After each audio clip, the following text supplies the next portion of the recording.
What's up YouTube? This is my Shadow Paladin deck profile update.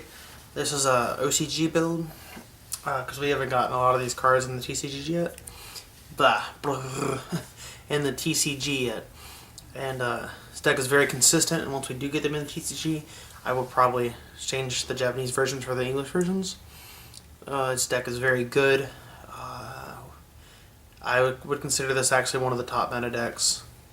It can hold its own against Eradicators, Link Joker. Its only really big problems is Dimension Police and the new Beast Deity deck that can just spam so many attacks in one turn. It's not even funny. Other than that, this deck has a really good playability. So for your starter, you're playing the Creeping Dark Goat. Really, the only reason I rebuilt this deck is because I managed to pick this up relatively cheap. It's kind of expensive, and that's sexy Umbreon. It's relatively expensive for in my area. So Creeping Dark Goat for your starter. It's your grade 3 searcher if you didn't know what it did. Then for the next cards, we're playing 3 Ildona. This is Ildona Break Ride. I don't like playing 4. 3 works perfectly. I typically always get it off, and if not, it doesn't really matter. 3 Ildona, really good. If you don't know what Ildona does, he's a little bit lesser known in the Shadow Paladin world. When his limit break is limit break 4, counterblast 2, retire 2 rear guards, draw 2 cards, and his unit gets +3. And it already gets +3 when it attacks a Vanguard, so it'll swing for 16 by itself. And if you have an 8k behind it, which you can call out with the Mordred Phantom or something, and it'll be swinging for a lot of damage because the 8k gets +5 or something. So that being said, you play the 4 Mordred Phantoms. Thank you to a friend for hooking me up with these. Really sexy. Zoom a little bit. I like testing out Japanese meta, especially in the real life, because I don't card fight areas just can only do so much. So 4 Mordred Phantom. For you TCG players that may not keep up with the OCG meta, this card is the nuts. It just makes this deck even more consistent. Already it was already very consistent, but just brings more consistency to the table. 11k when it attacks a Vanguard +2.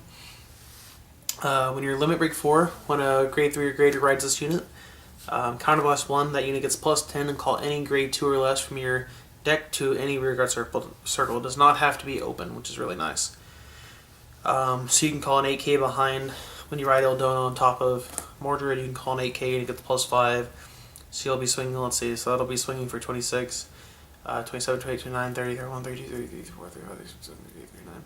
That'll be swinging for 39, essentially, which is a lot of damage. And if you hit a trigger, it'll be swinging for 44, which is really nutty. Pretty good. So 4 Mordred Phantom, really great card. 3 Nemain. The reason I play 3 is because of Mordred. She's actually really playable now. I used to play 2 in my English version, but because she was such a crappy stat, the 3k just sucks. You don't want to ride her as Vanguard, but she's got an amazing skill, which is counterblast 1, drop a card, draw 2 cards. She becomes a +2 with Mordred, which is really nice, and she can swing at Toms and 8ks, and if you have a booster behind her, she can swing for some damage actually. Because you call her from deck, counterblast 1, drop a card, draw 2, and she gets +5. So she's swinging for 8, which is really good. I played 2 Maka. I was testing 3, 2 inconsistent. 2's just the right number. You can just call this, call an 8k behind it. Pretty good, swing for 16. 4 Curse Lancer. This deck is very counterblast heavy, so you have to play the 4 Lancer. If you get it off, great. You get free effects next turn. If not, it forces guard out of your opponent's hand, and your opponent's going to want to kill these as soon as possible, because if they don't, it's going to hurt them in the late game. It's your damage flipper if you didn't know. I play 4 of the 10Ks. I just like his artwork better than the English ones. I have the English one, it's just his artwork looks 10 times cooler. He's got giant badass looking swords. So 4 10k vanillas. For grade 1s, obviously the 4 perfect card. I'll stick to my opinion on that. I think 4 is needed. I'll probably change him out for the Revenger Perfect cards because I just like his artwork better. Two Garuru Bell. I can't play the the Revenger one because I don't play enough Revengers. And Garuru Bell shiny, so I like playing him. 3 of her.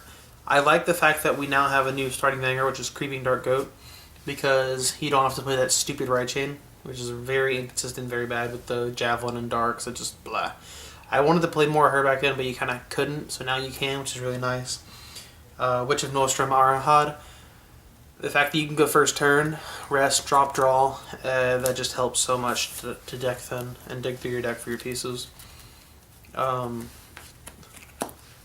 little, no, not Little Sage, Black Sage Karen. It's your AK Vanilla. That's really all that needs to be said about that. For triggers, I'm playing 4 of these. I forget his name. I think it's like Reaper of Dragons or something. I just like his artwork a lot better than the Reaper of Nightmares English trigger. If you can check out his artwork, it's pretty badass. So 4 crits of that. Then I play 4 more crits of the Eagle. So 8 crit in all. Then 4 draw, because draw power is amazing in this deck, and just more draw is even better. And then 4 heal. 4 heal's too good. People that are playing the healless builds are just weird. That's the deck, guys. Hope you liked it. Don't forget to rate, comment, subscribe. Thumbs up this video if you want to see more interesting and unique deck profiles, and in the future maybe see a Japanese Battle Sister deck profile. I'm thinking about ordering some of my Japanese Battle Sisters. But this is my Mordred Ildona build, and peace, YouTube.